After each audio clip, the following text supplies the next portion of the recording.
special edition of World Insight, China and the World. Most people living with COVID, but it's far from certain how to move on from a pandemic to an endemic disease. And how can we better prepare for potential outbreaks? That's up for discussion at the 2023 Boao Forum for Asia.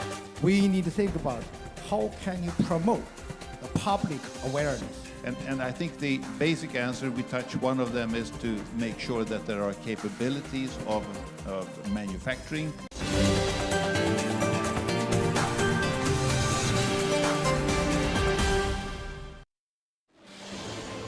Uncertainties and crises have become today's norms. China aspires to work with the world for growth and development, whether through multiple challenges.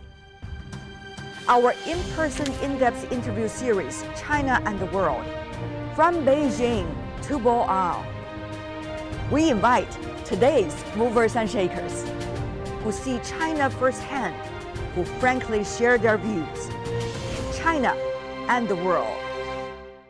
It's wonderful to be here today, after 3 years, to be able to sit together without masks on, in person, and talk about this important topic, ending the COVID-19 pandemic. It's something that we should share about, but at the same time, there are a lot of things that we need to learn from what we have experienced. So this is the moment to learn and share. I'm so glad to be joined by our strong panel. Mr. Wang Yitao, Chair Professor from the University of Macau, Director of the Macau Center for Research and Development in Chinese Medicine, and also founder of the State Key Laboratory of Quality Research in Chinese Medicine. Next to him, Leif Johansen, member of the Boao Forum for Asia Council of Advisors, President of the Board of Directors of AstraZeneca PLC. So good to see you, Leif.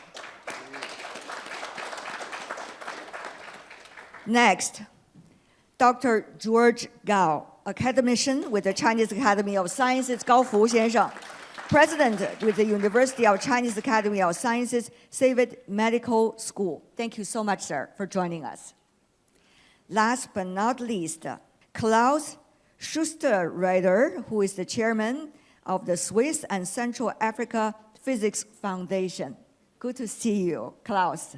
欢迎你。首先，我得问一下我们。First, the question goes to our medical experts, in particular George. Should we be concerned about COVID now? Well, I think it's already been for 3 years, more than 3 years since the pandemic. So where are we now?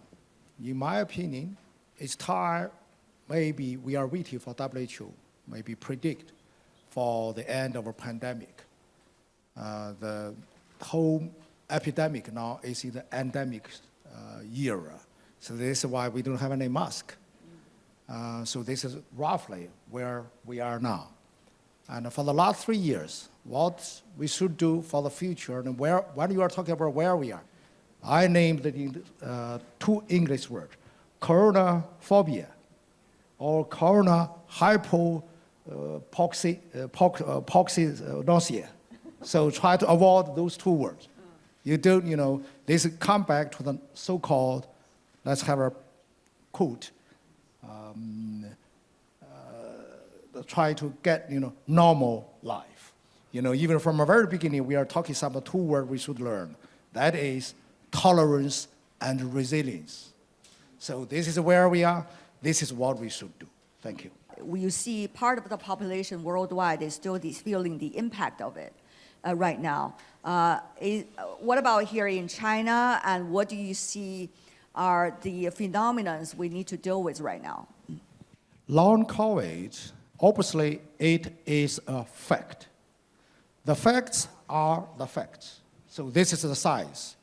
Because for the human beings, for the first time, encountered such a virus, we don't know what it would behave. This is why we learn a lot from this virus. So from the current data worldwide, inside China, outside of China. So the long COVID is there. So this is, again, I would like to remind everybody, when you are talking about the long COVID, remember two words.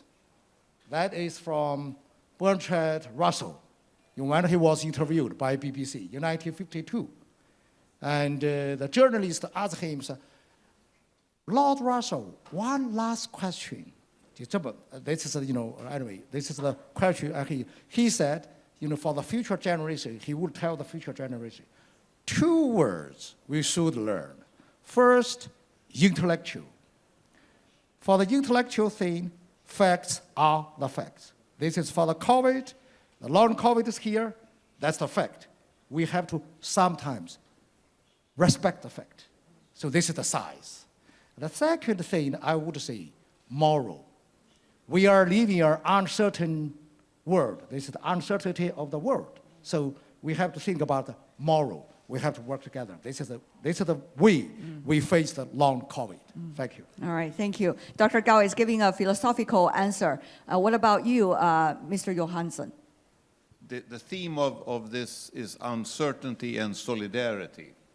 And I think if we have learned anything from the pandemic, and you remember AstraZeneca as being a leading producer here in China, we're one of the world's largest manufacturers of medicine and vaccines, but also that in China. And with the help of Chinese manufacturing base in many ways, we were able to produce more than 3 billion doses of vaccine.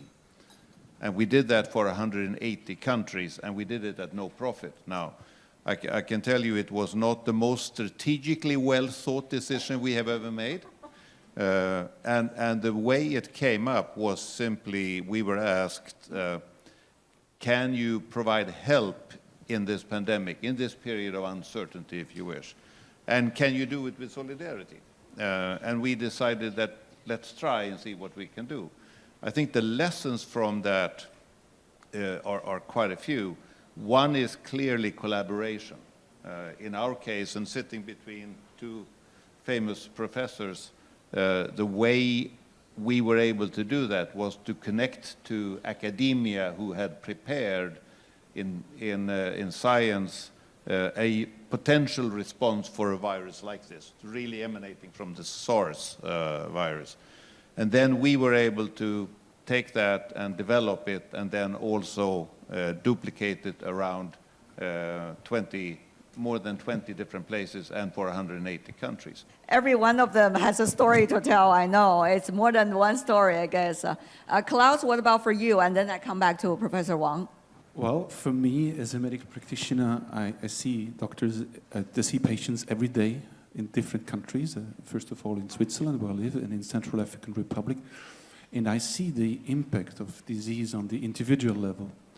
And when I heard, I want to address the question a bit from a different angle, that China could pull out 800 million people from poverty over the last decades, the first question I had was, how many lives have you saved?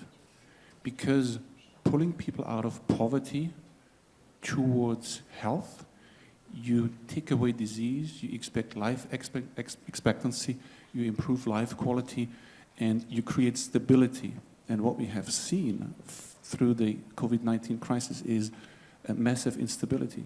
We have had a breakdown on different levels, and the question is, what have we learned from this pandemic? Because can we really afford a second, a third, a fourth crisis of this kind?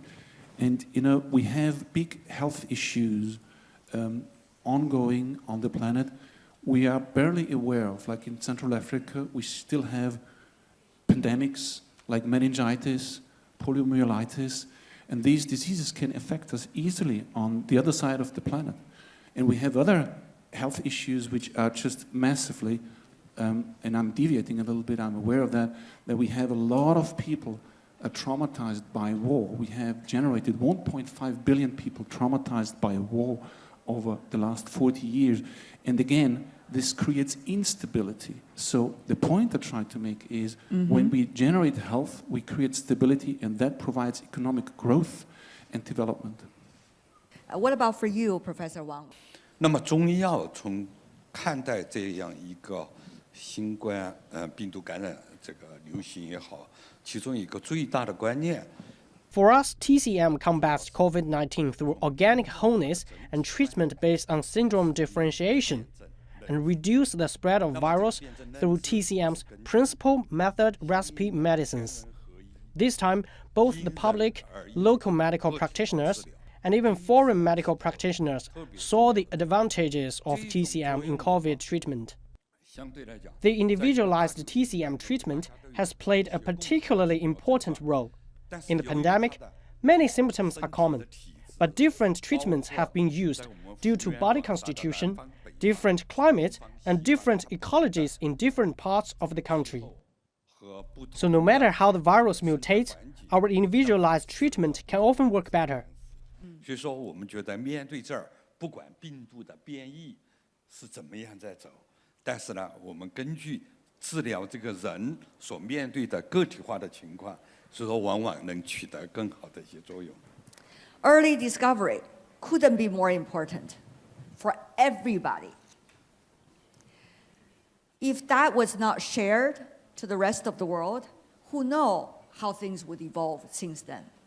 So I want to knock on your door, Dr. Gao, about the early discovery, and now in retrospect, 3 years already, what do you make of that period of time? And what do you think have been the thing that's done right? And what can we do better if we ever had to face a pandemic again anywhere in the world? From the very beginning, the virus and the symptoms, it looks like really like a flu, RSV, adeno, or any upper respiratory infections. It's very difficult for you to detect or to identify or differentiate from other infections. And for example, this time, by then, we don't know where the rest of the world, when they spotted, or noted this disease. But at least at the end of December in China, we noted this, we spotted this, and the clinicians and everybody worked so hard, and also, local disease prevention control, local CDC and central CDC, we rushed in, we immediately, and thanks to the science, that's the science. We did the sequencing and virus isolation, within a week, we know that is the virus. We determine the sequencing, we share the sequences by organization called GSET, Global Initiative for Sharing All Influenza Data, on 10th January. The whole sequences were available in that webpage, GSET. And then Pfizer, including AstraZeneca, and BioNTech, Moderna, they initiated their vaccine on the 10th January. And a lot of labs for the diagnostic kit, they also initiated on the 10th. Thus, we worked very quickly. We share very quickly, and the business sectors also initiated their vaccine and diagnostic kits very quickly. So here I want to have Mr. Johansson to come in. You, of course, you have made a very bold career choice, both for yourself and also for the company that you're running right now. But how do you see the efficacy and the effectiveness of the vaccines, various vaccines I'm talking about as a whole, and also therapeutic treatments? Well, first of all, on an optimistic note, and coming on to what the professor was saying here, there is so much science available now. Starts with sequencing, starts with genetics, but increasingly also of how immune systems actually work, even how do individual cells work. I think all of that science, and I agree that we need to spend more on basic science in that sense, all of that science is actually well set to be able to speed up the process of making vaccines. And therefore, I am quite optimistic that come the next pandemic, and there will be a next pandemic, we will be able to find ways to identify what those are and then start building and hopefully some prepared ideas on how to make vaccines for that. On the efficacy side, I think you can say that the vaccines that came out were very efficient, very in protecting from serious disease and hospitalization and death. Millions of lives were saved from that point of view. I think what we would have liked to see is also for the vaccines to be able to be better in protecting against transmission. 那我觉得您实际是想说 I understand your point in saying that you do hope that the proven effective TCM can provide a brand new perspective for helping the world population. In particular, for those who do not have sufficient resources, they may have access to the efficacy and support from traditional Chinese medicine. Do I understand you correctly? Modern Western medicine and traditional Chinese medicine are highly mutually reinforcing. We now emphasize on the treatment. What's more important is this prevention and rehabilitation. Now, I want to direct our discussion to another way of looking at what happened over the past 3 years and how can we learn together. That is the role of the media and the role and the essence of science. We thought we knew what science is and how much it will be able to help us and how much solution it will be able to provide us at any time. We also believe that the nature of the media is to provide us with the ultimate information that we need. We don't have to go through so many information ourselves, but just to listen to maybe 1 or 2 sources, and then we got the answer. But now, over the past 3 years, the role of science, the role of the media, has really become an interesting topic to discuss. Of course, sitting here, we have all healthcare and medical experts. But from your perspective, how do you see these issues today? If we look at how to deal with a pandemic or a medical crisis like the one that we are talking about, we have discussed how to produce vaccines. We have discussed a little on how to get them into the arms by doctors. We have not discussed so much about healthcare systems. And healthcare systems, one of the things that we really learned when we went around the world in 180 countries is that we really learned how different healthcare systems are. And therefore, we can take lessons from best practices. Media is... We are going to talk about the healthcare process together later. Media has the role of explaining to the general public what science can do. And of course, media picks that up from scientists, from business people, from government leaders, etc. And when I'm in my positive mood, I would say that the pandemic has taught a lot of media to be careful in speculation and more trying to report real facts, even though they may be slightly less exciting than some of the speculative things that are coming. And hopefully it means that we have a new generation of more science-based journalists and journalism than what we had in the pandemic. Because if you look at some of the problems we had with vaccinations, it was really a skepticism by many people. And traditional media was part of that, but of course social media was even overwhelmingly part of that.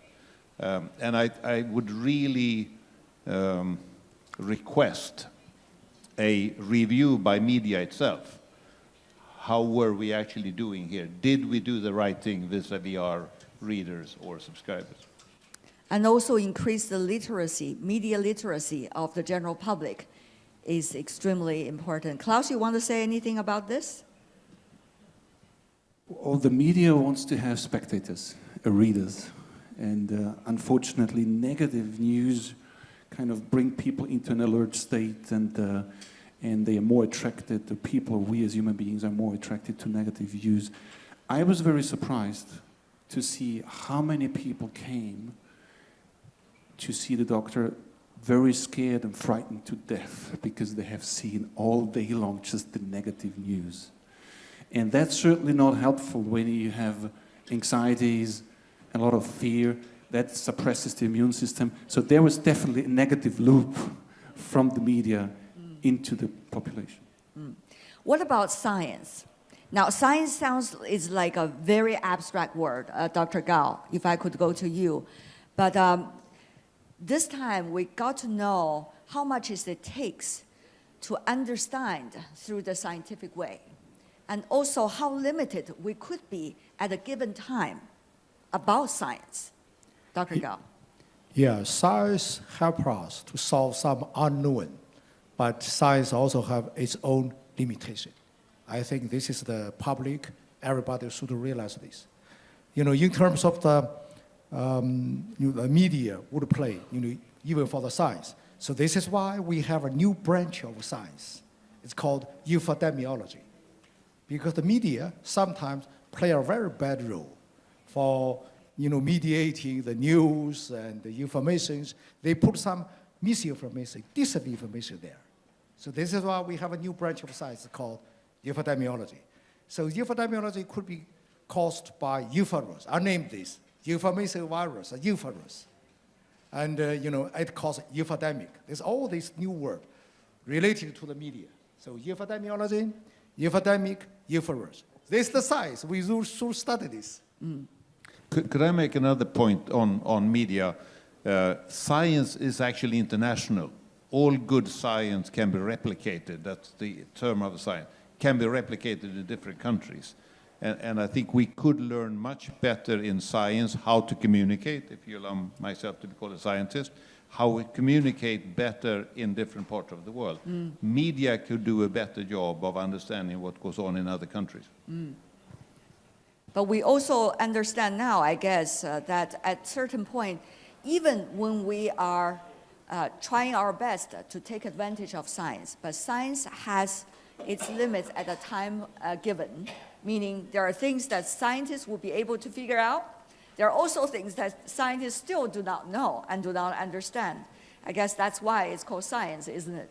中医药，那么在这个我们现在目前大家都非常关注的 People are interested to know how public health system can be upgraded and what role TCM can play in this process. 是我觉得这个是每个地区、每个国家，包括全球都在考虑的。 I think this question is faced by every country, every region, and every part of the 那 world. 么实际上从这次 And how can we use public health to cope with future challenges? 参与了 In coping with COVID-19, 国家的 I'm involved in Macau and country's joint prevention and control efforts, 要做的一些 using public health system to better manage the disease. 这个 怎么来做呢？ Scientific management of the disease is of high importance. 科学的管理 For public health, how can we ensure the effectiveness, safety, 那么对于 reliable 卫生 products? 来讲，怎么能够 This is our final goal. 从它的有效、安全，另外能够提供质量可靠的、稳定的产品，是我们需要最重要做的。 When you are talking about public health, two words here. For the target or the end of this word is health. So we are talking about health. And the modifier or the adjective is public. So in that sense, all the system recipe or re-improvement, we need to think about how can you promote the public awareness. So public health is important to promote the public awareness.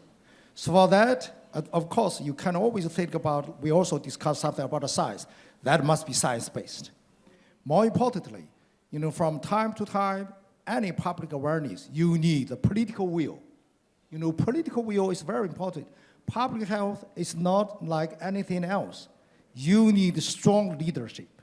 So strong leadership is very important for the public health. So this is why we have the agency, a national agency for disease control and prevention now. It's independent from the National Health Commission. So this is what we are doing, reshaping, re-improvement of our health system. Again, public health, you should remember this word, public. Include the media, and epidemic. But establishing an agency is one thing. Be able to improve the public health system is another thing, I guess. The question is how.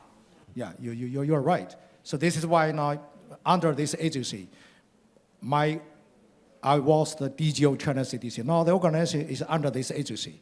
So that will do the professional things. That's the science-based. You need a professional or scientist-based organization. Now that will be the China CDC. And then you need the leadership. Then there will be, we have all this department under this agency. So this leadership. And then I think we receive a lot of things for this, again, propaganda stuff, for media stuff. So this is, again, I agree with Klaus. The implementation, the execution is everything. So you have a very good idea. How can you implement? What do you do? This is why we have a new agency. The industry worldwide produces science and research for about $270 billion per year. All of that money is coming from the medicines that we are presently selling with patent rights, and therefore can demand for a period higher prices than we can when they become generic. If we can't do that, then we would, and I've not yet ever met a prime minister or a health minister who said we should do less research or that we should produce less medicines. So that's obviously not an option, you can say. So the question is then, how can we actually roll out medicines over the world in a very efficient way while protecting IP in that sense? And I think the basic answer, we touch one of them, is to make sure that there are capabilities of manufacturing. Africa is a wonderful example because there's so little there compared to what should be given the size of the population. And the other one is licensing. So when we license IP rights, and we did that into 17 different places when we talked about our vaccine, including here in China, and that seemed to work very well. It was a unique experience, and we learned a lot from that. But I think it is important to see that we should be protecting the innovativeness and the research investment that the industry is doing. And if we don't do that, then we will have fewer new medicines. Sometimes it takes days, months, years, and even decades to understand utmost about what happened and what we can learn altogether. I hope today is a starting point, at least of that. Thank you so much for every one of you for sharing your expertise. 非常感谢，谢谢你们。 I'd also like to thank all the audience with us today.